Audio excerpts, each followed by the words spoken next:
Good afternoon. I'd like to welcome everyone to this week's edition of Imperial as One's weekly interview series called Belonging, where we explore the lived experiences of individuals from the Black, Asian, and minority ethnic backgrounds. Stories which help us to understand how they gained their sense of who they are and their sense of identity. And I do say this every week, and every week I mean it because it's so true. Right. We have a brilliant guest on this week, and his name is Dwain Neil OBE. And Dwain is the founder of the REIT, one of the co-founders of the REIT Society. He's an entrepreneur, a businessman. He's so many things. There isn't one way of defining Dwain, I don't believe. Apart from that, he's passionate and compassionate. So Dwain, I'm gonna kick off by asking the question which I ask each week to all of our guests.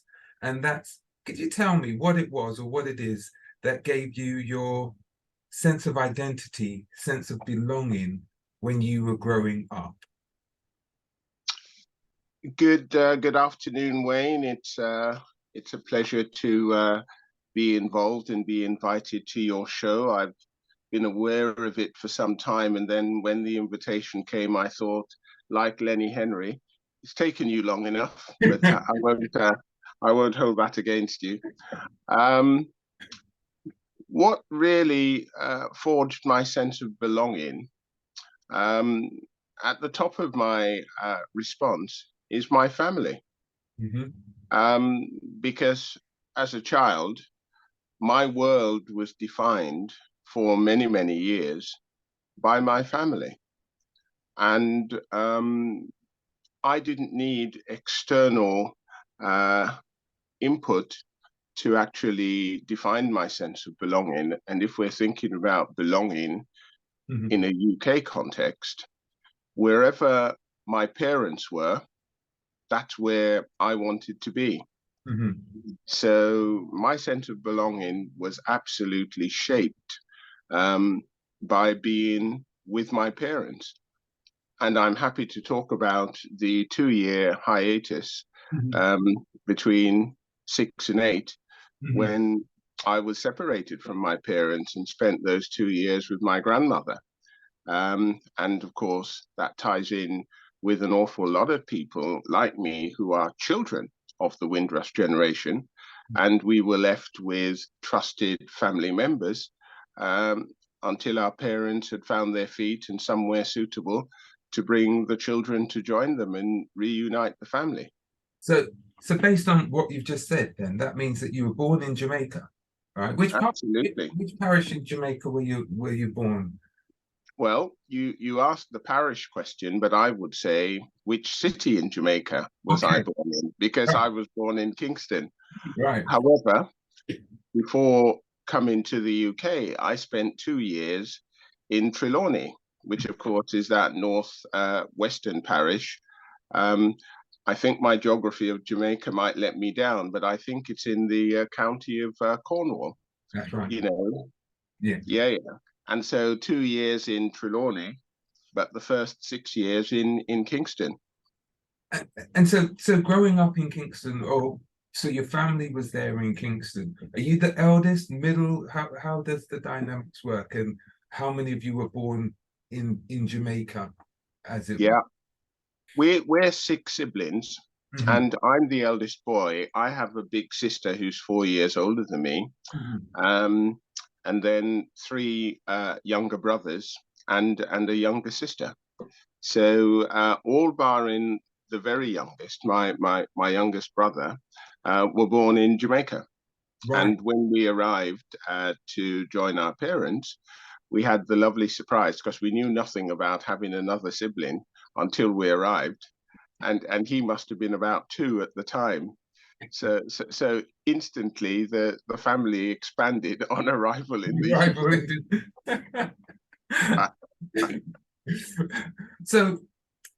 So growing up those early years in Jamaica, how formative were they for you in terms of understanding what your family was like or what your family values were for you? Well, I would say they were absolutely central to the formation of my value system, because certainly it feels as if I've been aware of this forever, that we were a family that didn't have a lot of surplus. We were a poor family, if you use that term, but we were a poor family with middle-class values. And that's something I heard from my mother and something I heard from my father. And all of the things that we did were a persistent reminder that we were a family of middle-class values. There were absolutely certain things that we did. There are absolutely certain things that we did not do. And there were absolutely certain things that we aspired to.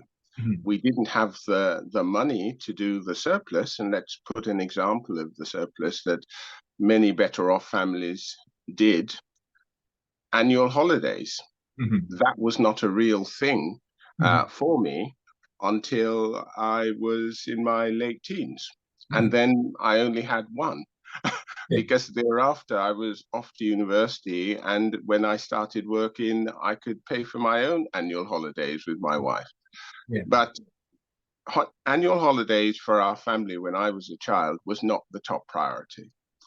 And I can talk a little bit more about that, if you will. Just so you mentioned about the middle class values, the values. Can you expand upon those values? What was it that was really instilled in you that has kept you going right the way through now? Top of that middle class value system was education.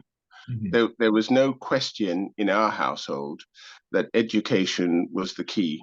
Education was the big gift that our parents wanted to give to all of us, not just me, but all six of us. And actually, it's that priority why Mum and Dad decided to leave Jamaica for the UK.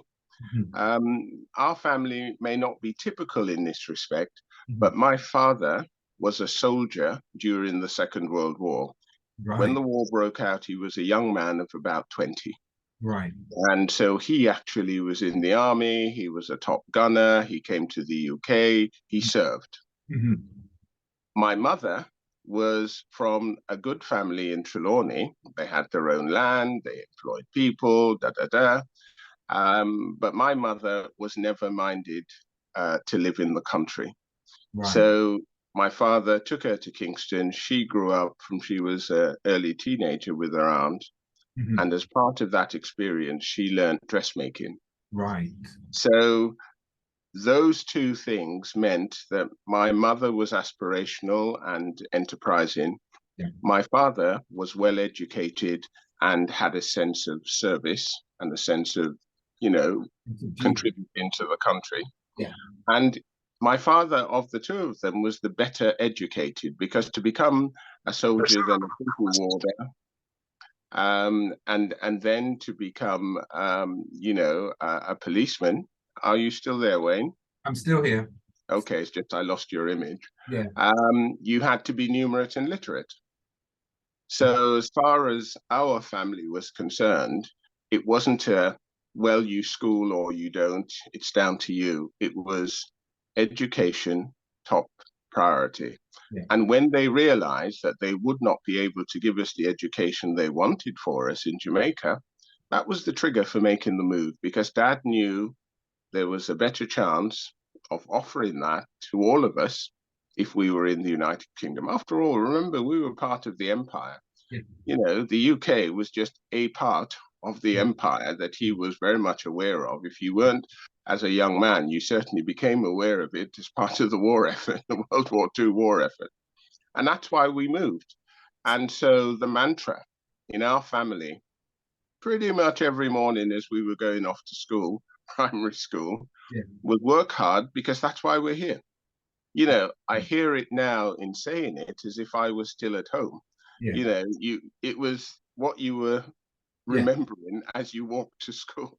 So it was. So let me just track back slightly. So your dad came to the UK as part of the war effort.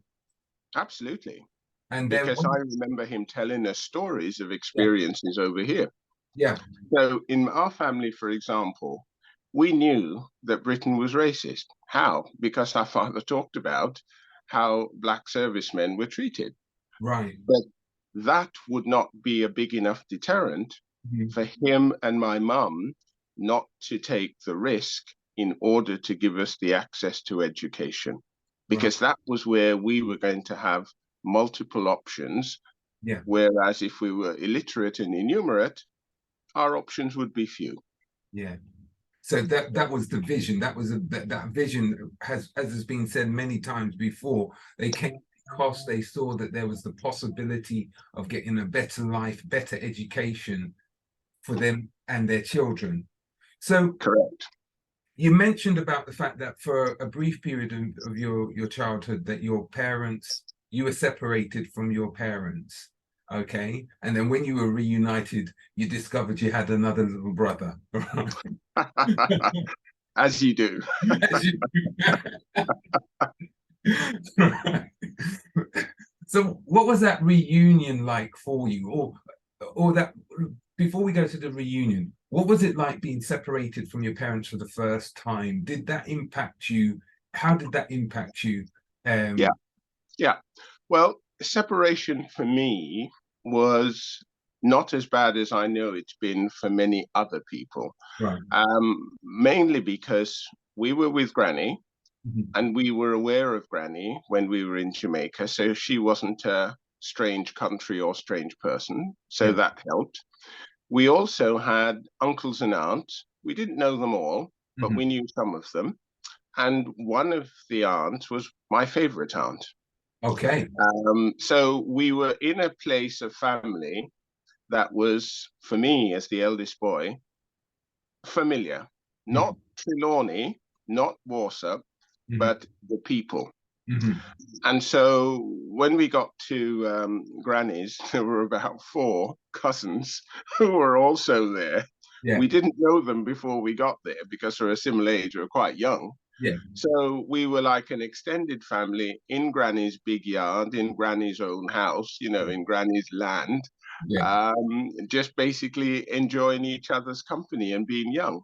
But Warsaw, for example, is a tiny little place, a little one street town with maybe half a dozen houses, three on each side, Yeah. and everything else was agricultural land. Yeah. So it was idyllic from that standpoint. So no, 2 joyous years, and we enjoyed it. But of course, Granny ensured that we went to school, and literally the school was at the end of Granny's land. We walked through Granny's land, and then there was the back gate to the school and went in. Yeah. As at the time, it felt it was a long way, but in reality, it wasn't very far. So no, that whole 2 years was wonderful. And of course, Kingston is quite different from the country. Mhm. Not as busy, not as noisy, or rather, Trelawney is not as busy, not as noisy, but nonetheless fun because you're in the bosom of family. Mhm. So no, for me, it was great. What comes across there is that the family values which you spoke about that your mother and father had, it was the same translation in the same family values that you were experiencing when you were with Granny. Oh yeah, we would not have been left with Granny if Mum and Dad um, weren't comfortable. Yeah, yeah. There's no question, because I know this about my parents. They were the most protective. We didn't appreciate that until we got older. They were the most protective people of us, we knew. Mhm. And that has rubbed off on me Mhm. because there's no question, and I don't think I'm ashamed of saying it. If somebody were to do harm to my children and I could reach them, I'd kill them.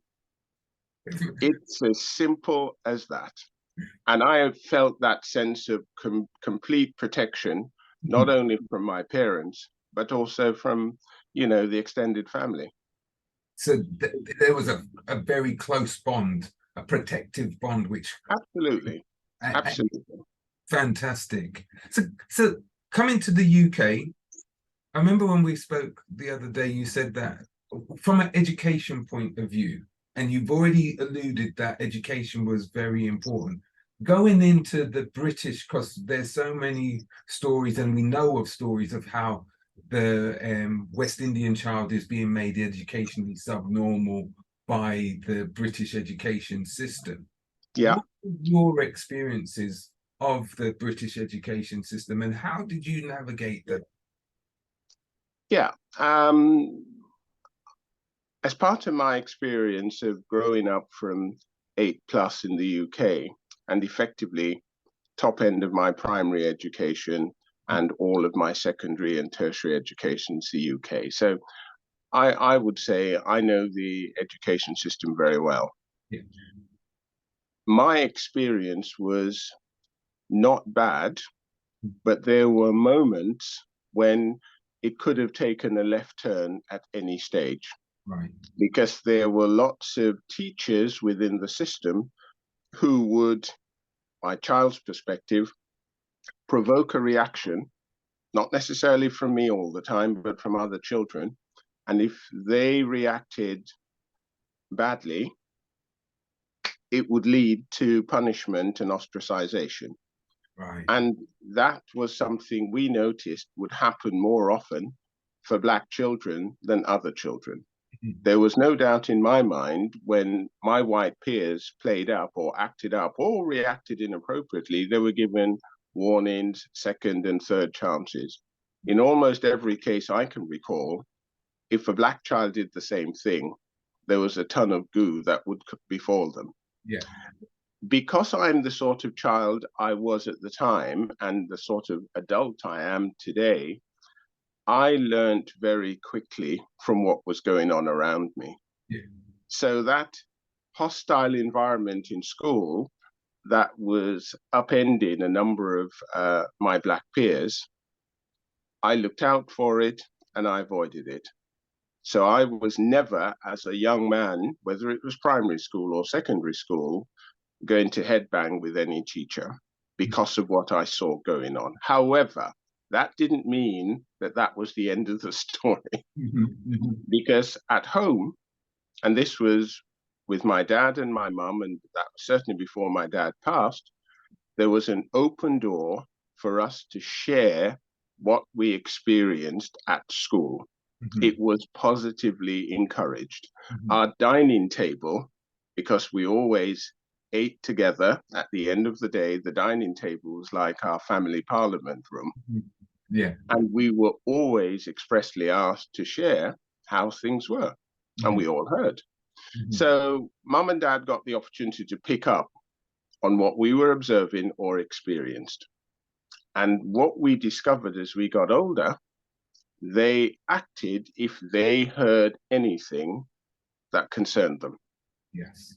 And so Mrs. Neil's children, after my dad passed, were almost bulletproof because Mrs. Neil would make visits to the head, not to my form teacher, not to the year teacher, to the head, to express any concerns that she had. And that made a huge difference because if there wasn't just cause that could be evidenced, then they would see the rough side of my mother being protective of all of her children. Yeah. And so my time in the education system was not as bad as it was for others. However, my focus throughout the education system, primary and secondary, was to compete with my peers. And the thing that I enjoyed the most, because I'm a natural competitor, I think I'll die a natural competitor. Because I played sport and table tennis was my number one sport, lots of people will know me for Formula One because they've gotten to know me as an adult. But if they knew me as a teenager, I was potty about table tennis. If there was a ball, there was a bat, there was a big enough table, we would be table tennis. And so in my class, and in fact, all the classes I was in, there was always, to me, the smart kids who were always topping the tests or doing well at the end of the year. And I was always vying with them. I didn't go up and say we're competitors, but here is how my competition took shape. If I was out of the top 5 for anything, I was pissed off. That was me being angry with myself, because my sense of self told me that I was smarter than those kids. Yeah. And if I didn't demonstrate it to myself, I was not pleased with myself. So that competition just kept me engaged throughout school. So yes, of course, everyone in the classroom will see the menagerie that classrooms are. But my other priority was to make sure I was in that top 5. That top 15% of my class was the place I saw myself as belonging. So there is another type of belonging, which was about my sense of competition and how it manifested itself in the classroom. So where did that come from? Where do you that's God-given. I'm a natural competitor. I don't like losing. I don't like failing. I'm happy to be in the top group, but I'm not happy being in the middle of the pack or at the back of the pack. That's just the way I've come to know about myself. I'm just amazed at that. But the fact that you picked that up so early, I don't know, that you picked it up so early and you just ran with it, and that you had the ability. I remember you saying the other day when we spoke that your mum said that by the age of 4, when you went to primary school, you could read all the book. You could read fluently. Yeah. Yeah. Yeah. So there you had that aptitude for education, but you also had that competitive spirit, which kind of like said, I'm not going to necessarily settle with mediocrity. I must be at the top end. Well, mediocrity is the right word. I was never that way minded. And in fact, as that grew bigger in me, I discovered, which I'm using my phrase to capture it, I discovered that as a child, I became more and more allergic to being poor. Expand on expand on that. Well, I loved my parents dearly, and I still do. They're both passed now, but you know, they've shaped the person you're talking to today. And because we never had a lot of surplus, there were lots of things I would have wanted to do, they would have wanted to do, but we just couldn't afford it. Yeah. So we understood what we were able to do, and the priority things always got done. But as I got older, I did not enjoy the realization that we were poor. And so I became more and more dismissive of being poor. And that's my allergy to being poor. So how did that feed into my embracing learning?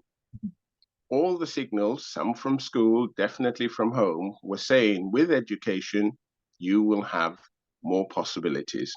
With education, you will have access.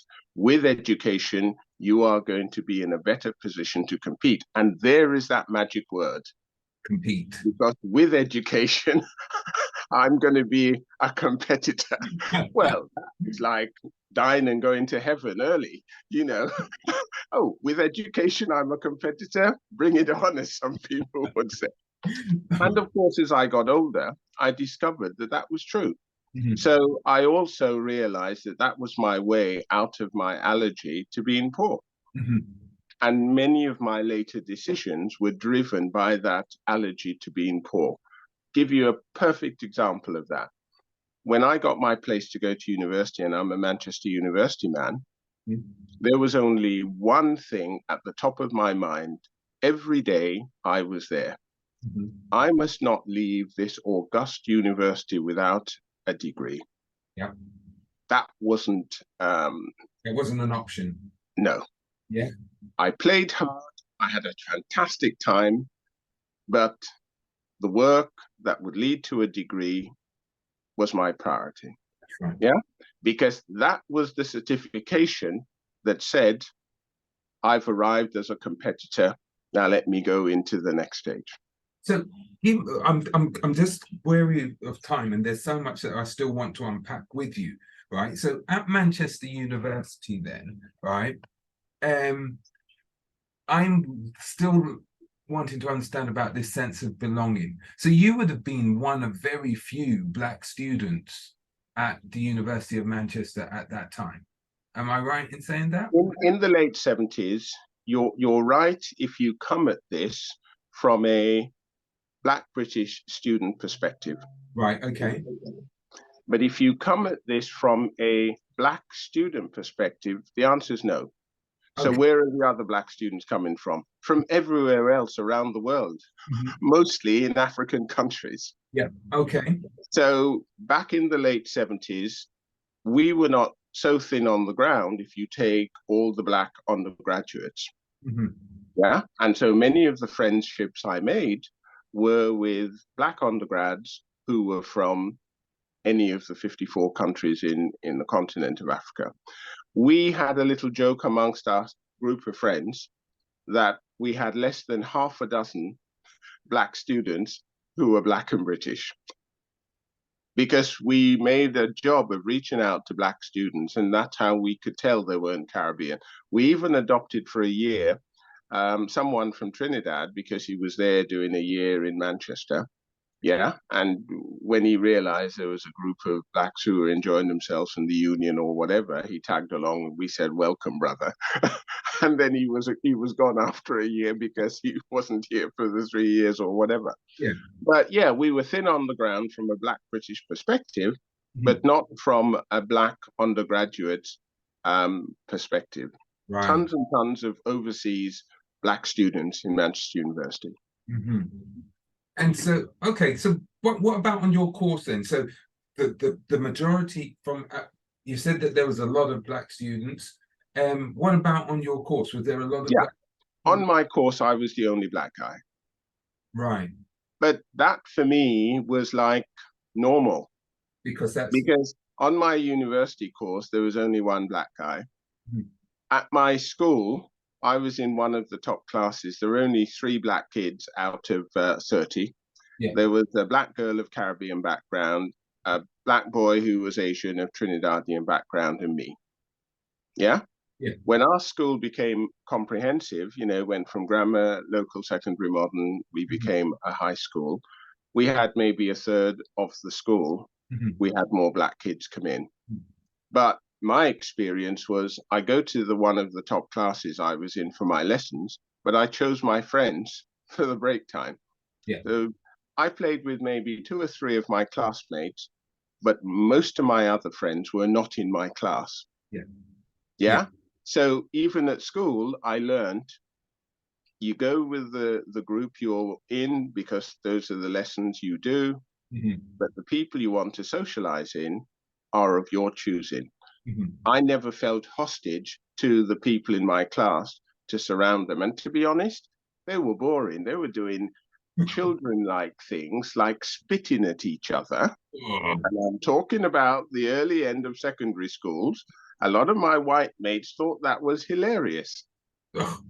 Now, to avoid having to punch too many of my peers in the mouth, I left them spitting at each other while I went off and played cricket or football with my Black mates. It's a choice. You make your choice, you live the future that comes with it. Brilliant.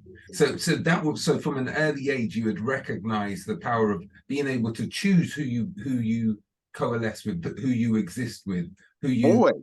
Yeah. Always, because when you're a competitor, that's what you do. Yeah. Yeah.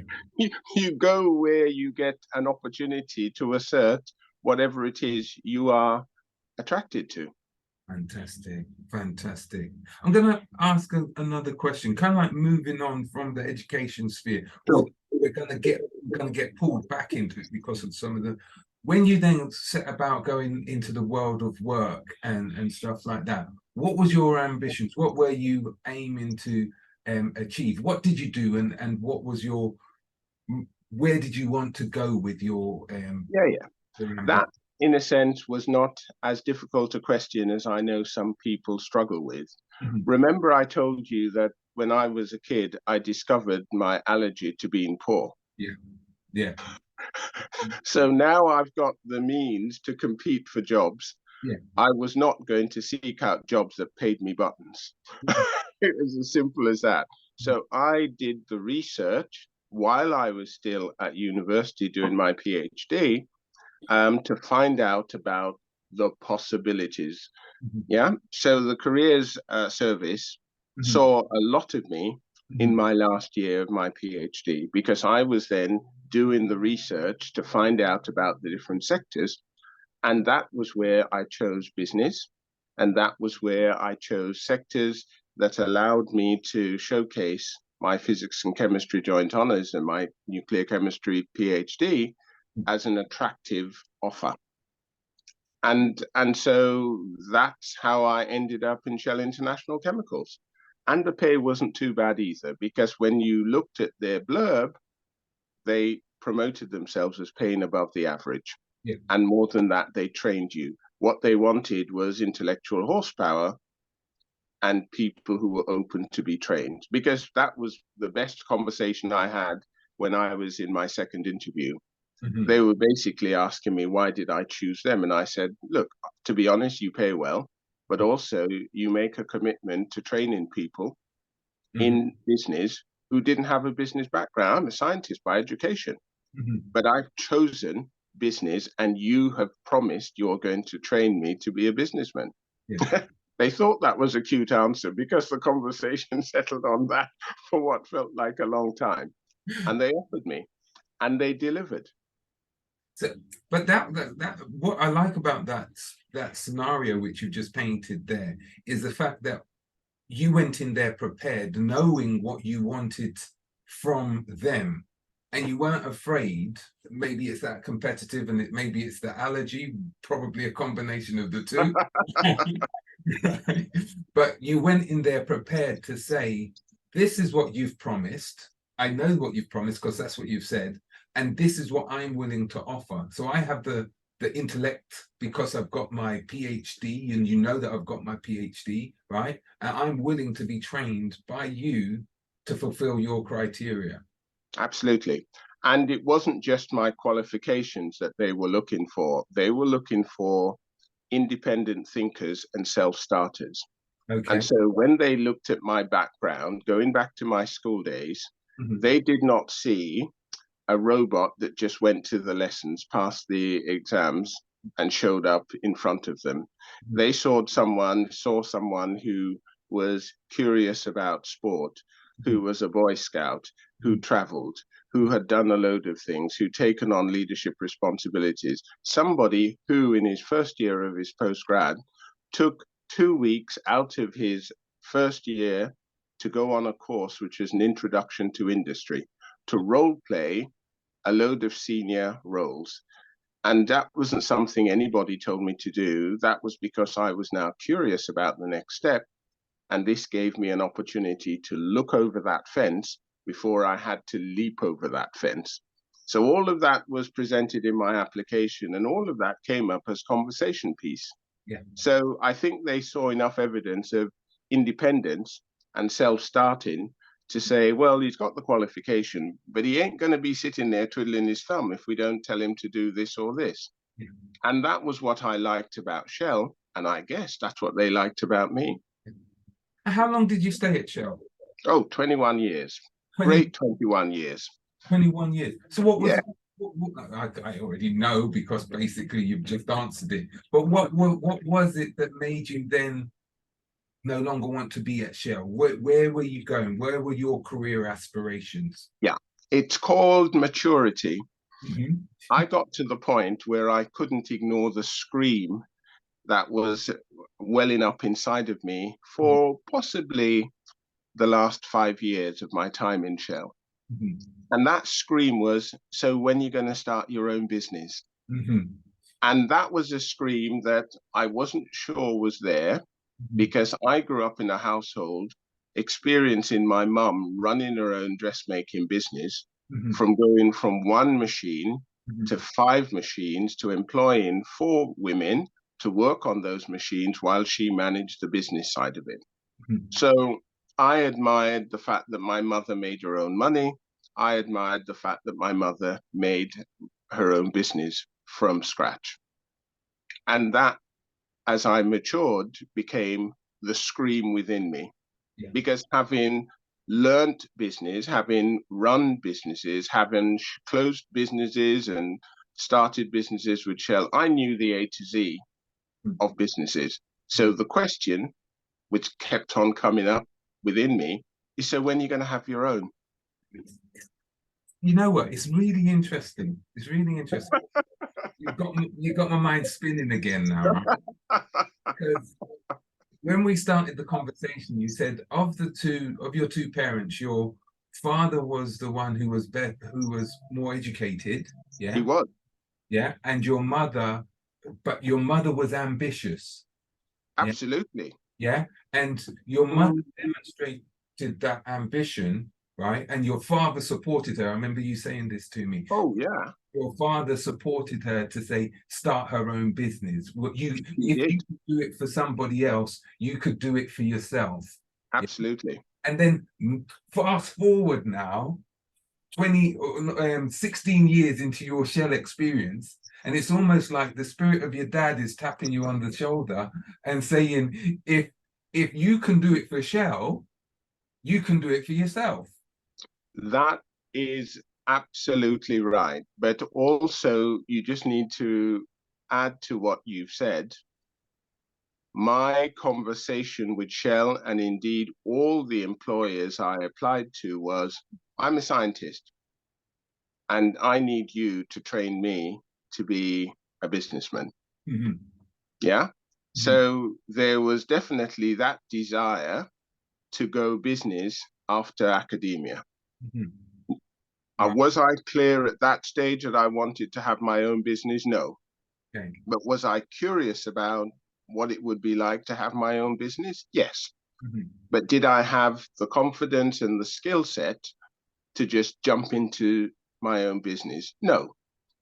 But when you've been involved in 9 different business sectors and you've learned business from the bottom up, and you had led a number of those business successfully, if the brain upstairs is still switched on and you're learning, you ought to get to the point where you feel, I can do this.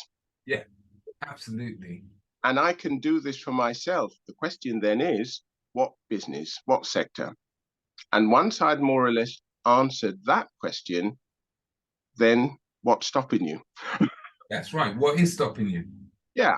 And what actually was the missing component was my family.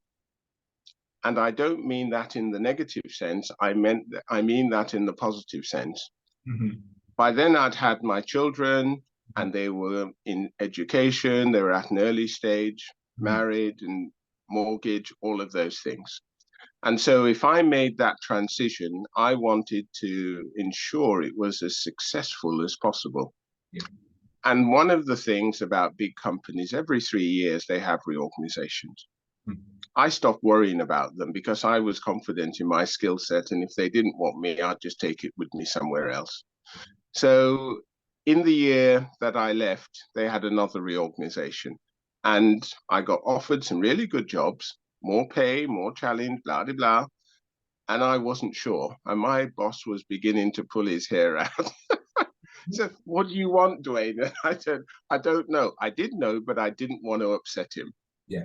And I said, well, I'd just like to see what the package is worth. That's all I asked. So he said, I'll talk to HR. And when the 6 figures came through, I thought, ha, that is what I need to say to my wife. 2 years.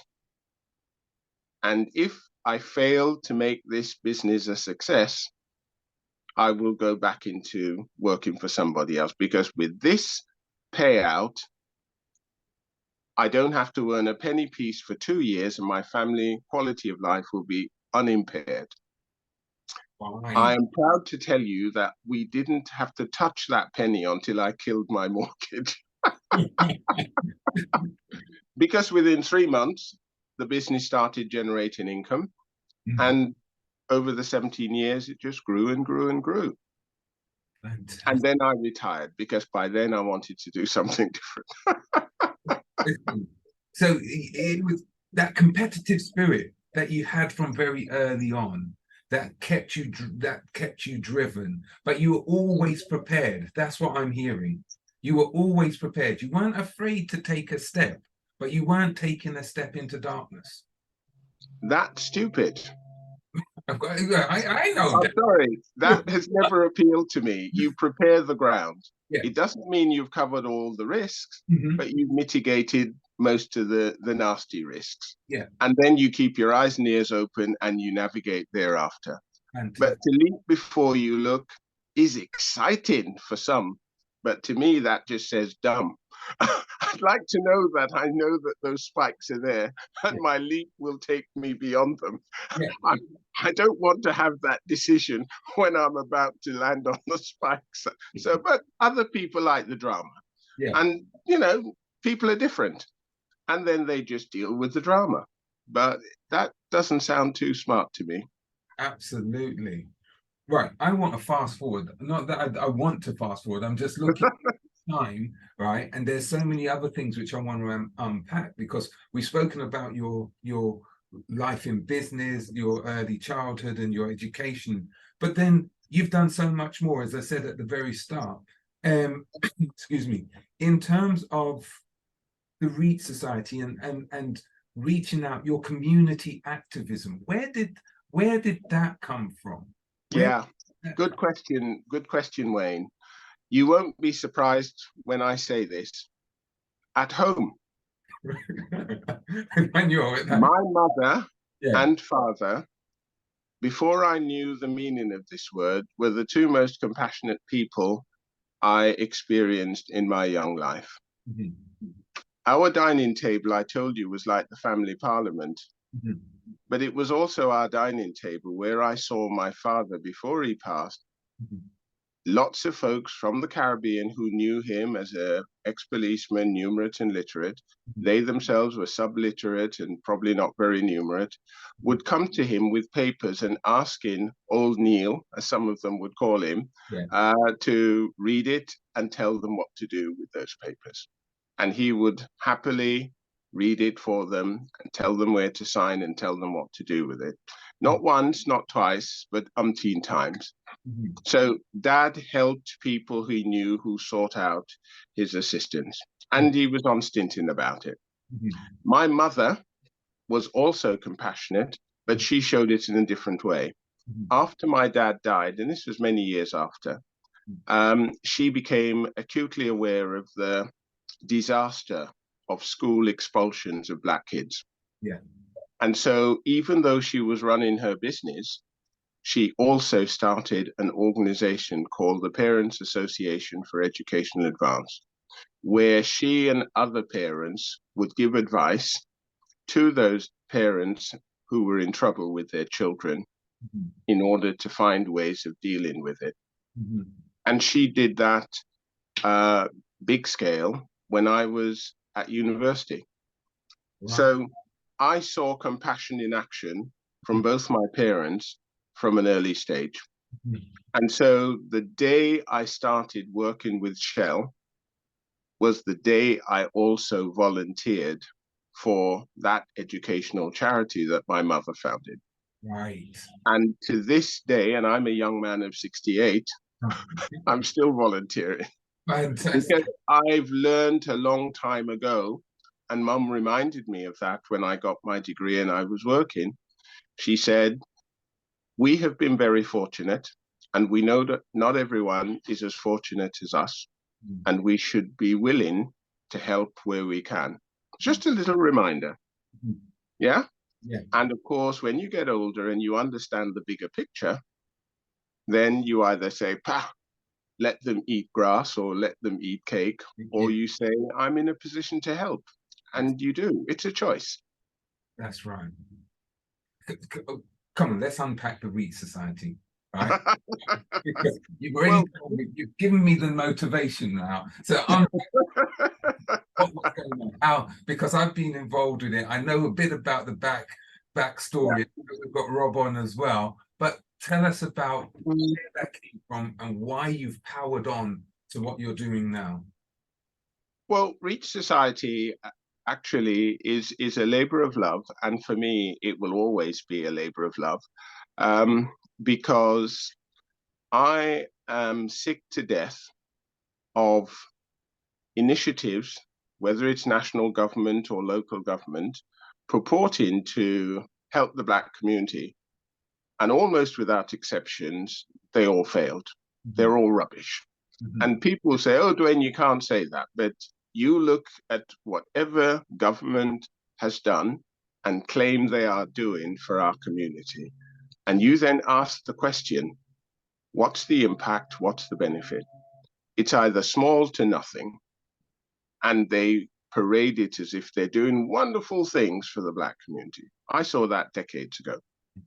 So when the REACH report came out in 2007, you know, this REACH National Role Model Program, lots of role models to inspire not only Black boys, but also sectors of industry to change their mindset towards young Black men. Seemed on paper a wonderful move. Should have gone on for 3 years, went on for 18 months, did very little. However, two of my good friends, Rob Neil and Donald Palmer, were involved as role models. And we met and talked about it. And with the certainty that that program was now ending, we asked ourselves the question, who's responsible for inspiring young people in the Black community? The government, or a Japanese man, or a little Russian man, or somebody coming in from Mars? Or is it our responsibility, the grown-ups in the Black community? And we, as 3 fathers of 8 children, we gave the same answer. It's the grown-ups in our community. It's our responsibility. And then we took ownership. We then chose to form REACH Society. The detail of what we do, you know. But that was the impetus for us to say, we need to step up. We need to own this. But also we need to do this in a way that wasn't dependent on the classic begging bowl. And that is my term for every initiative in the Black community that is driven by that unstable equilibrium of grants and handouts. Because when the grant money stopped, the project mash up. Notice I squeezed in a little Jamaicanism there. When the grant money stopped, the project mash up. And I was never going to be involved in one of those. And that is why REACH Society resources itself. And we are now into our 13th year. We continue to resource ourselves. We continue to use our abilities to introduce things that mattered and make a difference.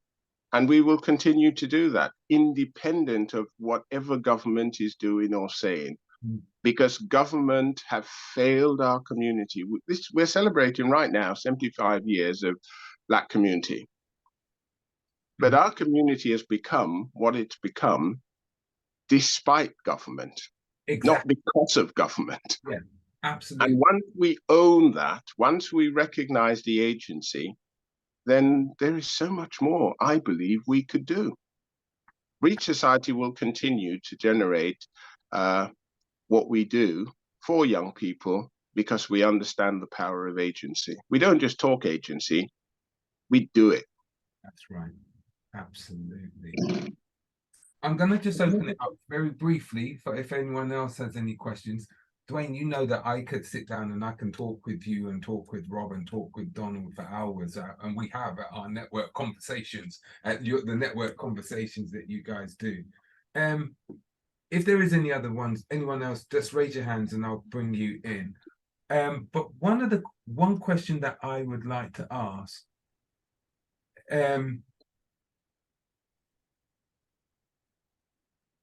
question that I'd like to ask is just in relation to all the things that you have done as part of the REACH Society, right?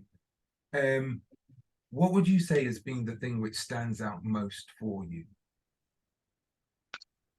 That should be an easy one, and there may be lots of standout things, but the thing that comes to mind first and foremost is the magical impact we have on our young people. And here is why I say that. When a young person either brought there by parents or chooses to come of their own volition, comes to one of our inspirational events, the experience they have is transformational.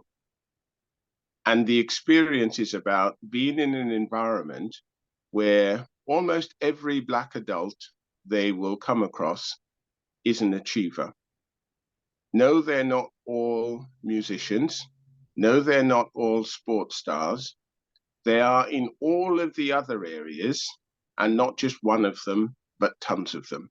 Mm. And when those young people realize that doing well in a variety of things is just normal for our community, it transforms their sense of self and it makes them want to choose where they go. How do we know that?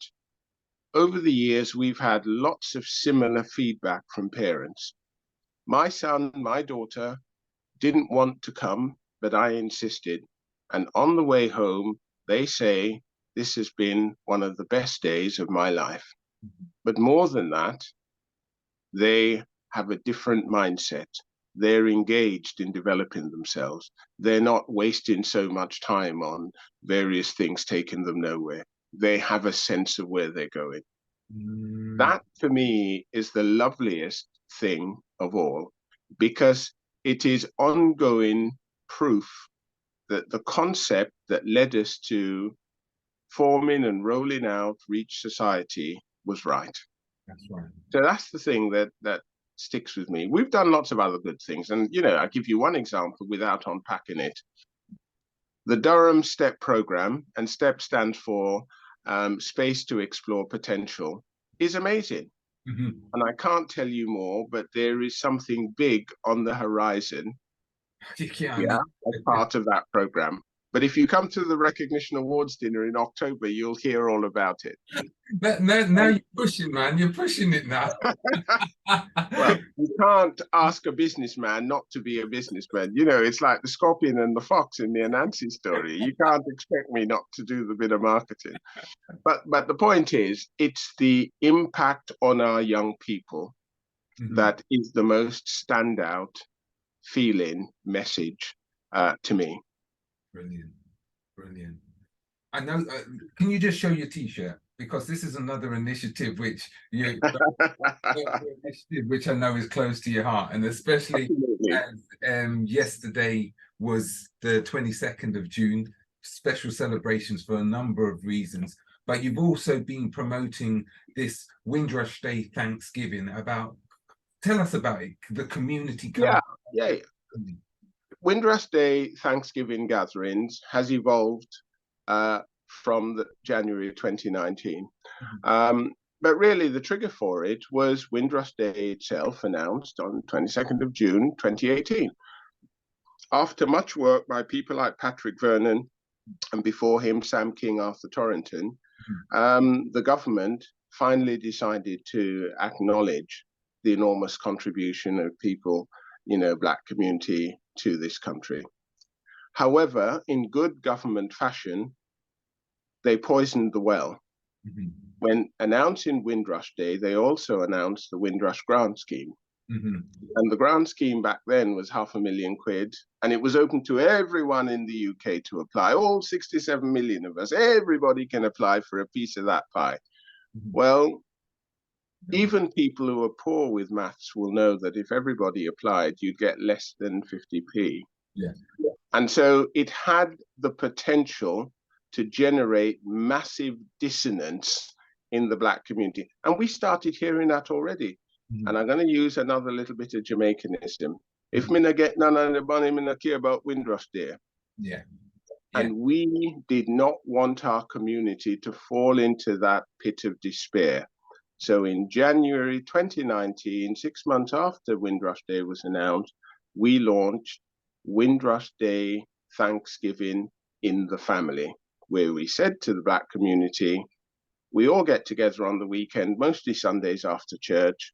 Why don't you, in June, once Windrush Day comes around, to meet and tell your stories of your time in the UK?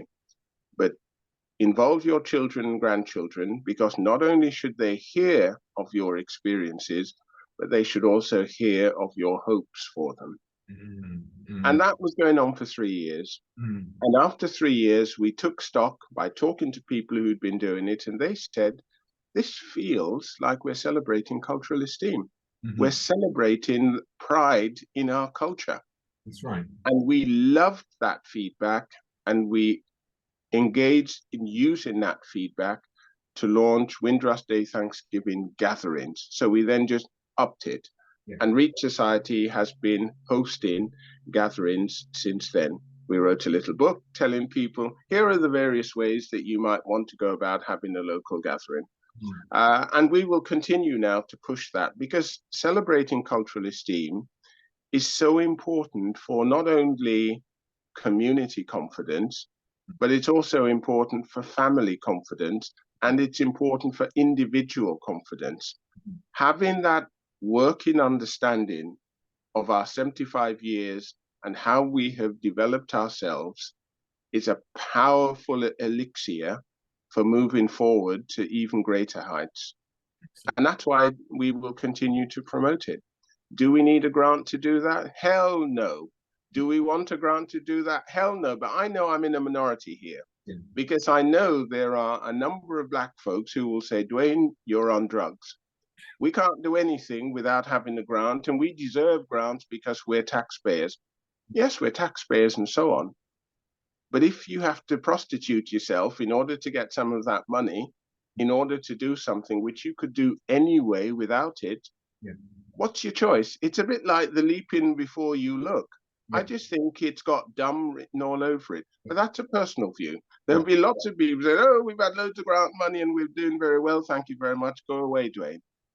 And that may well be true for a time. But at what cost? The things you want to do, you can't do it because you're hemmed in by, you've got to do it with this by then, or you have to give it back. Really? Yeah, absolutely. But it's a choice. Yeah. It's a choice. Yeah. And it's about that self-empowerment. Your agency, as you said. Absolutely. And using smarts to find solutions to all the challenges around, you know, what you're trying to do. Yeah, absolutely.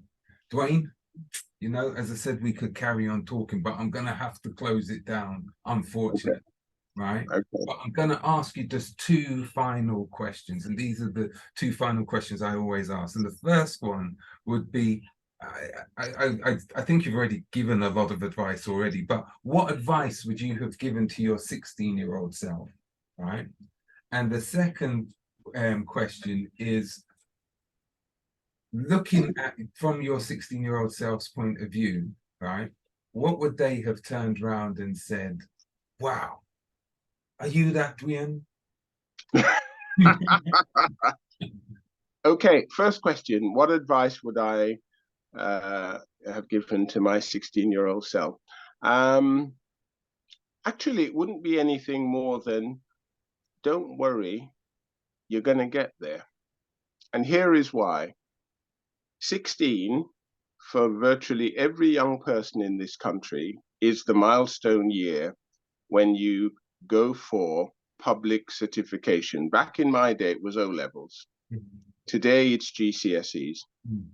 That's the first time all that work you've been doing in school is going to really stay with you against your name, because you're going to be able to say, I've got so many GCSEs, or I've got so many O-levels. And I can remember thinking, wow, this could make a big difference, especially when I already knew if I wanted to do A-levels, I had to get high grades in particularly those subjects, sciences and maths. So I knew that before I took my O-levels. And of course, when you haven't got experience of the next steps, and you haven't got that many people around you who've done it, you don't always get clear answers to say, don't worry, just do this and you'll be fine. So there was a certain amount of worry, and I fully admit, at 16 in preparing for those exams. However, I did what I always do. I prepared. I revised like crazy. And that's why I'm proud to say I have 12 O-levels, because every exam I took, I passed. Fantastic. Yeah. Very good. That's excellent. Not very good. That's excellent. And in terms of what, my 16-year-old self would say in terms of seeing me today, I guess my 16-year-old self would say, well, it turned out all right, didn't it?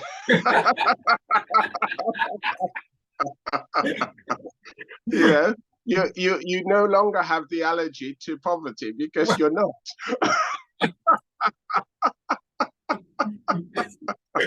You've cured your allergy. Absolutely. You become your own doctor. Take some of these. Dwain, you've been an absolutely fantastic guest, right? And sorry for taking so long, but all good things come to those who wait. And I knew that once we got this conversation, as Rob put on the thing earlier on, I now have the Trinity.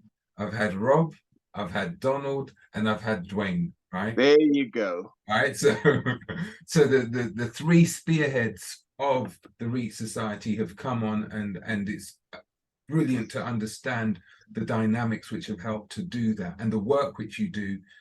Just continue. You're doing a brilliant job, inspiring.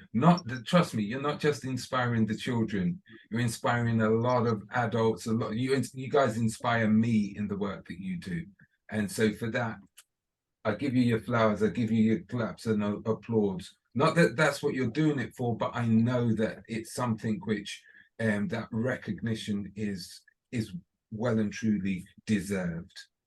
Well, Wayne, thank you for those words. And let me just talk a little bit about recognition. I still don't know how it is I got my OBE, but when that process had started and I was asked, what do I want the citation to read? I said, for services to the African Caribbean community. Yeah. Because when I look at all the things I've done, it was with our community in mind. But also in terms of recognition, Reach Society, after 7 years of work, got the Queen's Award for Voluntary Service. And I applied for that for the society because it was an acknowledgement to the organization, to no particular individual. And it felt to me like a big pat on the back for my colleagues and I who worked hard to turn that idea into a real thing to impact so many young people. And we're proud of the fact that we're impacting over 32,000 young people cumulatively to date. And we can do that typically 3,000 to 4,000 every year. And with a bit more resources, we will up that. But that makes us feel as if we get what we need to do as adults in our community to help the future generations. Brilliant. Brilliant. Thanks, Dwain. A really, really big thank you for all that you do.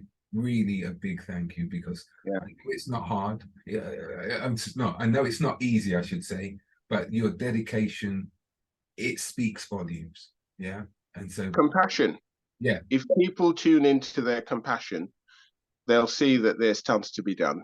And because there's tons to be done, doesn't matter what you do, as long as you do it for the right reason and you do it in the right way. Fantastic. Brilliant. I'm gonna move on just for briefly, and we can have a brief conversation after, but I'm gonna just share with people what we're gonna be doing for next week. So if I just put that on there.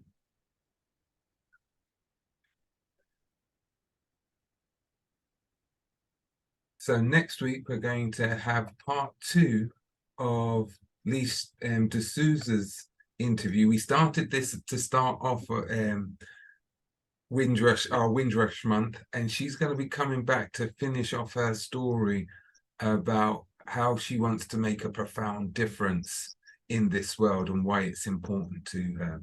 So next week, please tune in and you'll hear the second part of that interview.